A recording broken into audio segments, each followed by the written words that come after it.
वरहमतुल्लाहि वबरकातुह।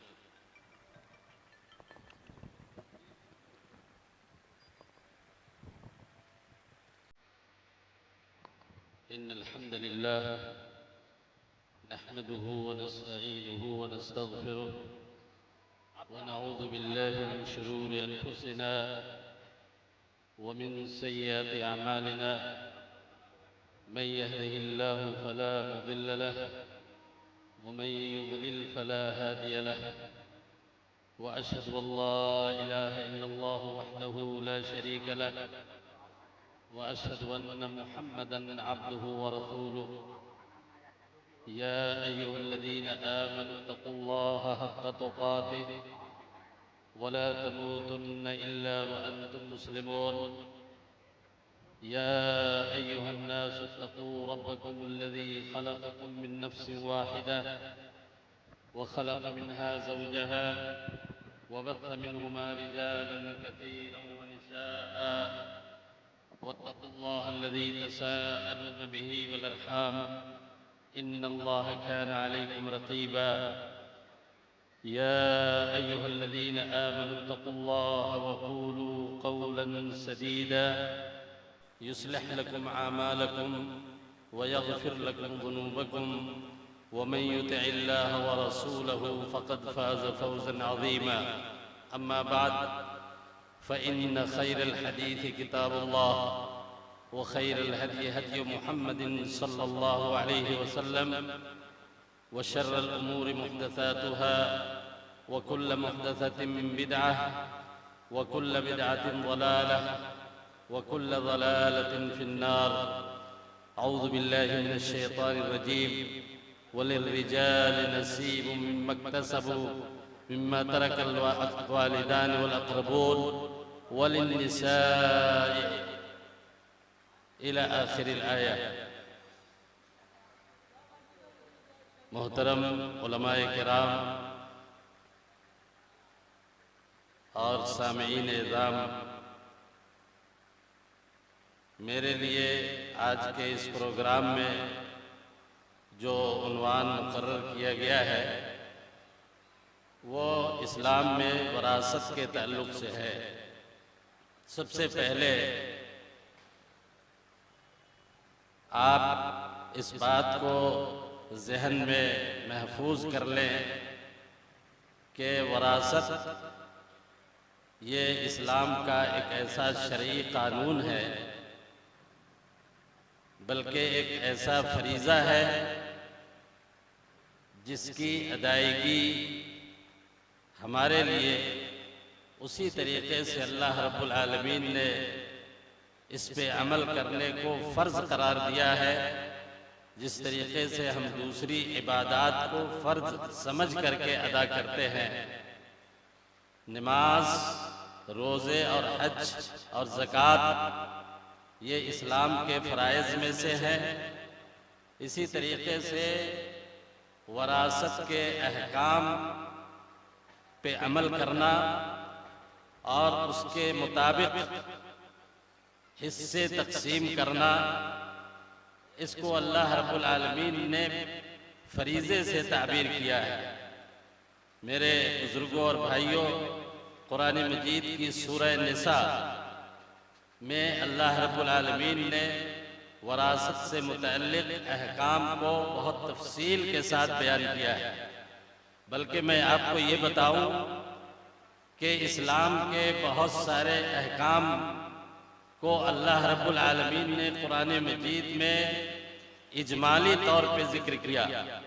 मिसाल के तौर पे अल्लाह ताला ने नमाज के बारे में मुजमल तौर पे हमें ये हुक्म दिया कि नमाज पढ़ो।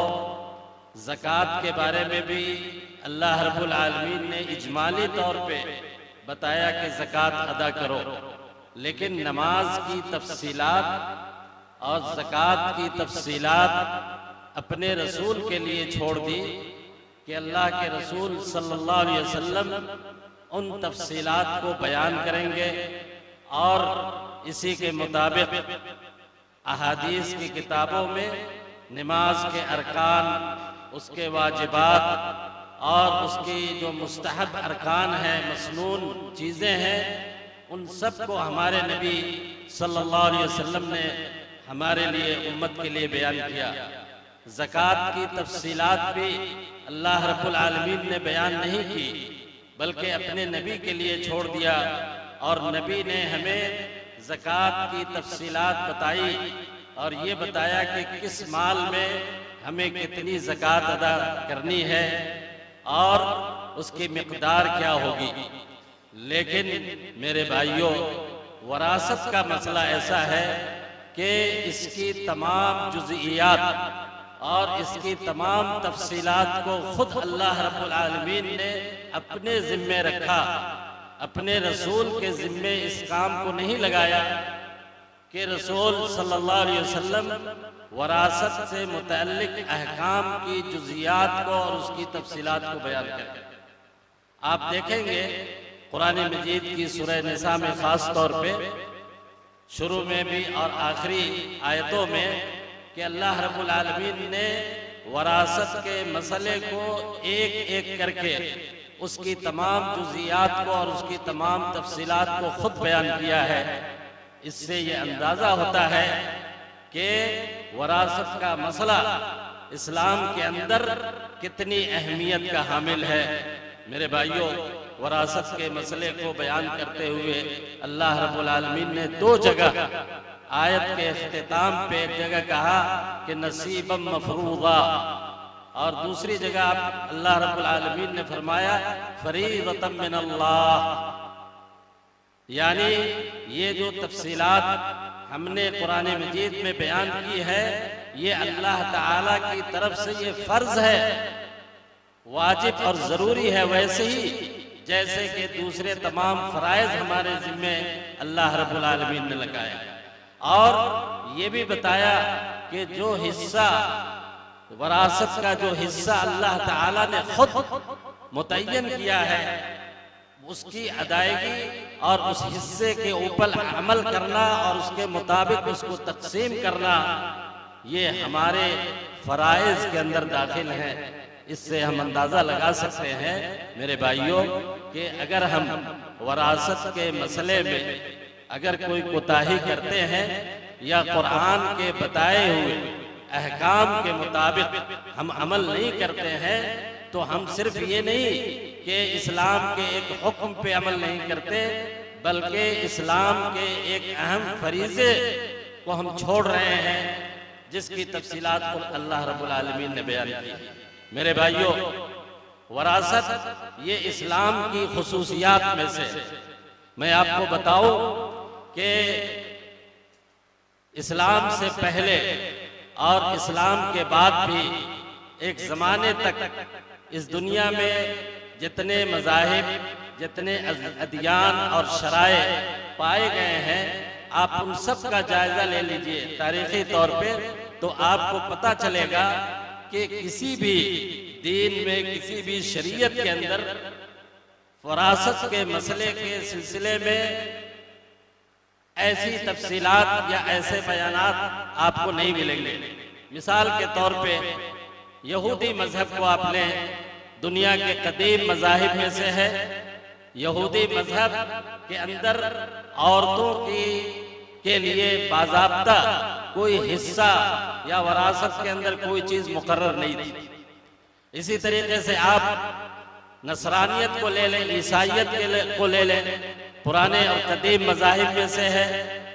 उस मजहब के अंदर भी औरतों के लिए बतौर वरासत के कोई चीज़ मुकर्रर नहीं है।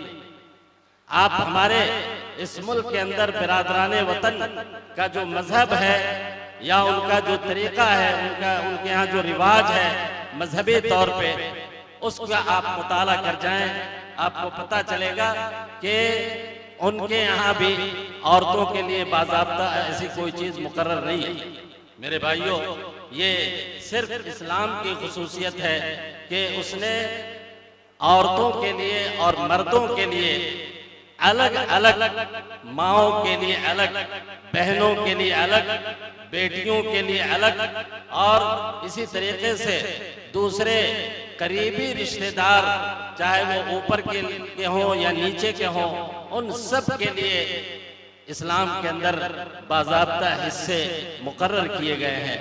माँ के लिए अलग हिस्सा है, बेटी के लिए अलग हिस्सा है, बेटे के लिए अलग हिस्सा है। ताज्जुब इस बात पे होता है कि 1400 साल 1450 साल के बाद दुनिया की बाज कौमें आज आती हैं और वो इस्लाम पे एतराज़ करती हैं और इस्लाम के बारे में ये कहती हैं कि इस्लाम के अंदर मर्दों का हिस्सा औरतों के से डबल क्यों रखा गया। लड़के को विरासत के अंदर लड़के के मुकाबिल में दुगुना हिस्सा क्यों दिया जाता है। ये तो लड़कियों के साथ औरतों के साथ ज्यादती है, ये तो उनके हुकूक की हक तलफी है। मेरे भाइयों, ये लोग उस वक्त कहाँ थे जब इनकी शरीयतों के अंदर, इनके मज़ाहिब के अंदर, इनके दीन के अंदर इस सिलसिले में कोई ऐसी तफसीलात मौजूद नहीं। आज मगरबी दुनिया ने 1400 साल के बाद इस तरफ तवज्जो दी और तवज्जो भी इस तरीके से दी कि बाज़ लोगों ने, बाज़ शरीयतों ने, बाज़ कवानीन ने औरतों के लिए मर्दों के बराबर हिस्से मुकर्रर किए और कुछ लोगों ने इसके खिलाफ अलग तरीके के ज़ाब्ते मुकर्रर किए। जाहिलियत के ज़माने में, इस्लाम से पहले का जो ज़माना गुजरा है मेरे भाइयों, उस दौर में औरतों के साथ जो ज्यादतियां हुई, जो जुल्म हुआ, न सिर्फ ये कि समाजी तौर पे बल्कि वरासत के कानून के अंदर आपको तअज्जुब होगा ये सुन करके कि उस जमाने में माल तो माल है, माल में तो औरतों का कोई हिस्सा मुकर्रर ही नहीं होता था। इसलिए कि उनके यहाँ ये दस्तूर था कि जो इंसान, जो शख्स कौम और कबीले का दिफा कर सकता है, जो शख्स कौम की तरफ से लड़ाई कर सकता है, माल से हिस्सा उसी को दिया जाएगा। इसलिए बच्चों के भी हिस्से मुकर्रर नहीं थे, औरतों के भी हिस्से मुकर्रर नहीं थे, बल्कि खानदान का बड़ा आदमी, वो आदमी जो जंग कर सकता था, कौम का दिफा कर सकता था, उसको जो है ना पूरी जायदाद दे दी जाती थी। इस्लाम जब आया तो उसने इन चीज़ों को ख़त्म किया।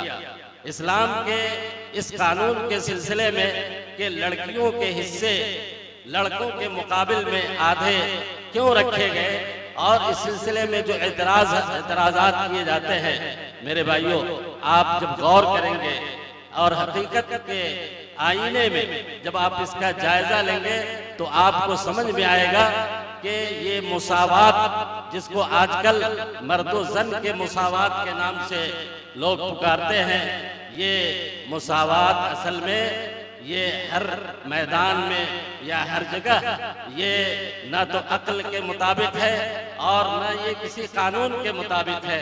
इसीलिए इस्लाम ने हर जगह मुसावात के बजाय अदल का तरीका इख्तियार किया, वो तरीका जो इंसानी समाज और इंसानी फितरत के तरीके के मुताबिक हो। और इसीलिए आप देखिए कि इस्लाम के अंदर ऐसा नहीं है कि सिर्फ औरतों के लिए हर जगह आधे हिस्से मुकर्रर है।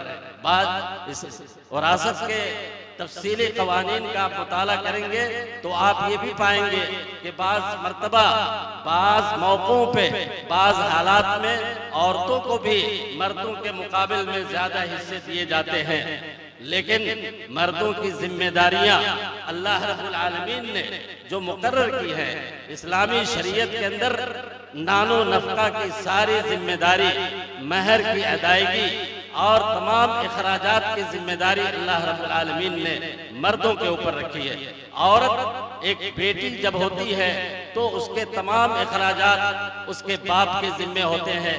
जब उसकी शादी हो जाती है तो उसके तमाम इखराजात उसके शौहर के जिम्मे चले जाते हैं, बल्कि उसको महर के तौर पे एक अच्छी खासी रकम मिलती है जो जाती तौर पे उसकी मिल्कियत होती है और उसमें वो अपनी मर्जी के मुताबिक तसर्रुफ कर सकती है। औरत जब माँ होती है तो उसके नानो नफके की जिम्मेदारी उसके और उसकी औलाद के ऊपर और जो औलिया होते हैं दूसरे, उसके ऊपर इस्लाम ने रखी है। औरत किसी भी मरहले में इस्लाम ने उसके ऊपर ज़ाती तौर पे नानो नफ़क़े अखराजात, चाहे वो तालीम के अखराजात हों या किसी भी तरह के अखराजात हों, इस्लाम ने औरत के ऊपर ये बोझ कभी नहीं डाला। आप बताइए कि एक औरत, एक भाई और एक बहन है, भाई और बहन के अंदर समाजी तौर पे और इक्तिसादी तौर पे कितना बड़ा फर्क आपको नजर आता है कि एक भाई है वो जो है ना शादी करेगा तो वो खुद एक महर अपनी बीवी को अदा करेगा और उसके बाद उसकी बीवी के तमाम अखराजात उसके ऊपर आ जाएंगे। उसके मुकाबिल में एक बहन जो है ना, जब उसकी शादी होगी तो उसको शौहर की तरफ से माल भी मिलेगा और शौहर की किफालत में जाने के बाद उसके सारे अखराजात उसके शौहर के जिम्मे आ जाएंगे। अब आप बताइए कि इन हालात में क्या ये मुनासिब है कि एक भाई और एक बहन के हिस्से को तरका के अंदर, वरासत के अंदर बराबर रखा जाए? फिर उस सूरत में समाज की क्या हालत होगी, इक्तिसादी तौर पे खानदान कैसे बिखर जाएंगे, आप इसका अंदाजा नहीं लगा सकते। मेरे भाइयों, जो इंतजामात, जो तकालीफ, जो जिम्मेदारियां इस्लाम ने मर्दों को दी है हर नाहिए से, चाहे वो बाप के नाहिए से हो या शौहर के नाहिए से हो या बेटे के नाहिए से हो, इन हालात पे, इन अखराजात पे, इन जिम्मेदारियों पे आप गौर करेंगे तो आपको यही समझ में आएगा कि अल्लाह रब्बुल आलमीन ने वरासत के अंदर, तरका के अंदर जो हिस्से मुकर्रर किए हैं वही ऐने अदल है, वही इंसाफ है और वही हकीकत के मुताबिक है। इसके अलावा कोई दूसरा तरीका नहीं हो सकता है। मैं आखिर में चलते चलते आपकी तवज्जो इस बात की तरफ दिलाना जरूर चाहता हूँ कि बदकिस्मती से हमारे मुआशरे के अंदर और दूसरे बहुत सारे अहकाम जो है ना शरीयत के मारूफ हैं, लोग उस पर अमल भी करते हैं, उसको सीखने और समझने की कोशिश भी करते हैं। मस्जिदों में नमाज के तरीके बताए जाते हैं, हज के तरीके बताए जाते हैं, लोगों को दीन के अहकाम और मालूमात से वाकिफ कराया जाता है, लेकिन वरासत के मसले पे न कभी कोई दर्स, न कभी कोई इस तरह का प्रोग्राम और न मसाजिद के अंदर इस बात का एहतमाम किया जाता है कि वरासत में कि जो तकसीम है उसके जो हिस्से हैं उसकी तफसीलात को बयान की जाए, लोगों को बताई जाए। और ये भी एक बहुत बड़ी वजह है कि आज मुस्लिम मुआशरे के अंदर वरासत का कानून बिल्कुल लोगों के जहन से मफकूद है, बल्कि समाजी तौर पे ये मान लिया गया है कि जब बाप मरता है तो उसके जो लड़के होते हैं वही जो है ना उस माल के वारिस होते हैं। लड़कियों को ऐसे ही तरखा दिया जाता है, कभी इस नाम पे कि उसके शादी में, उसकी शादी में या उसकी तालीम में वगैरह में जो अखराजात हुए हैं वो बहुत ज़्यादा हो चुके हैं। मेरे भाइयों, बाप के जिंदा रहते हुए जो पैसे खर्च किए जाते हैं औलाद के ऊपर, चाहे वो लड़का हो या लड़की, ये वरासत में, वरासत से उसका कोई ताल्लुक नहीं है। वरासत का मतलब और तरका का मफहूम यही होता है कि जब आदमी मर जाए और मरने के बाद जब वो जायदाद छोड़े, उस जायदाद की तकसीम ये वरासत कहलाती है और इसी को तरका कहते हैं। इसलिए जिंदगी के अंदर वालिद या गार्जियन की तरफ से जो माल खर्च किया गया औलाद के ऊपर, उसका मुहासबा या उसका हिसाब बाद में करना और वरासत से उसको डिलीट करना या उसको कम करना, ये इस्लाम का तरीका नहीं है। इसीलिए इस्लाम ने ये भी तालीम दी है कि एक बाप की ये जिम्मेदारी है कि अगर वो अपने बच्चों के अंदर कोई चीज जिंदा रहते हुए तकसीम करता है, कोई अतिया, कोई हदिया या कोई हिबा अगर वो करता है, तो उसकी ये जिम्मेदारी है कि फिर वो लड़के और लड़कियों में बिल्कुल अदल और इंसाफ से काम ले। लड़के को ज्यादा देना और लड़की को कम देना, ये इस्लाम ने इससे मना किया है। हजरत नुअमान इब्न बशीर रज़ियल्लाहु ताला अन्हु मारूफ सहाबी है, वो एक बार नबी करीम सल्लल्लाहु अलैहि वसल्लम की खिदमत में हाजिर हुए।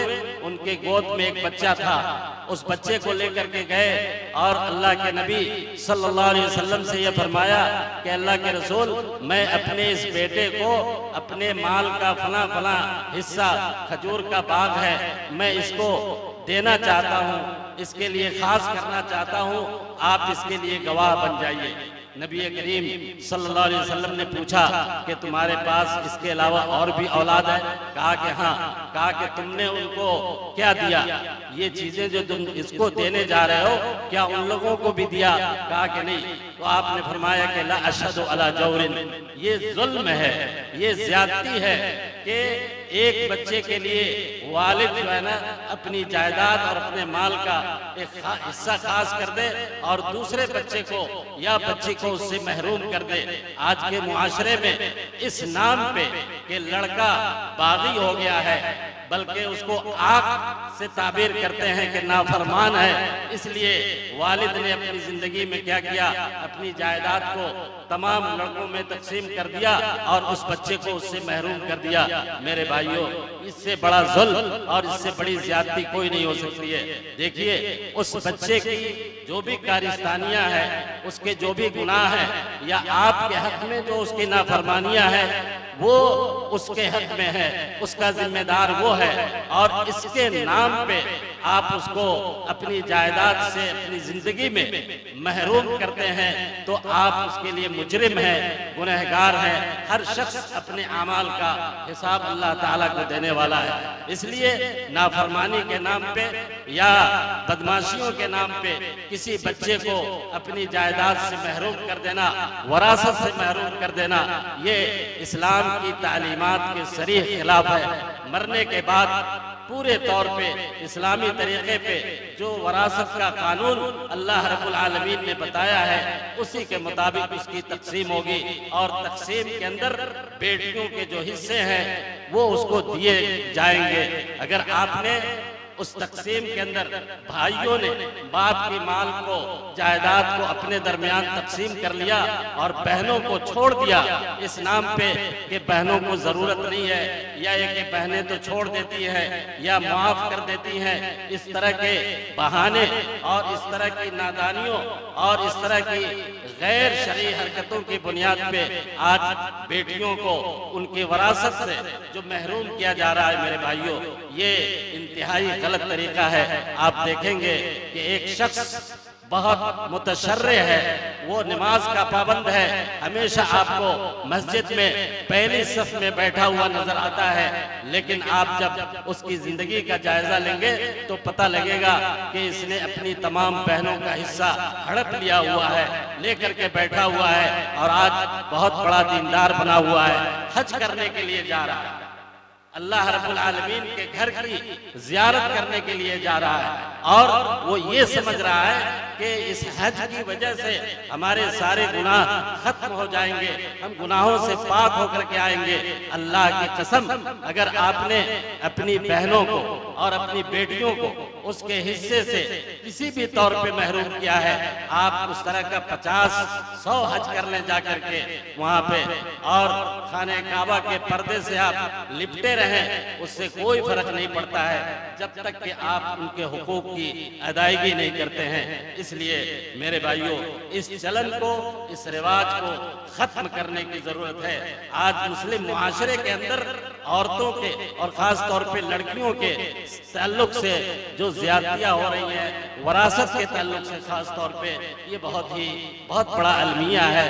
और अल्लाह रब्बुल आलमीन से हम दुआ करते हैं कि अल्लाह तबारक व तआला हमें अपनी इस्लाह की तौफीक अता फरमाए।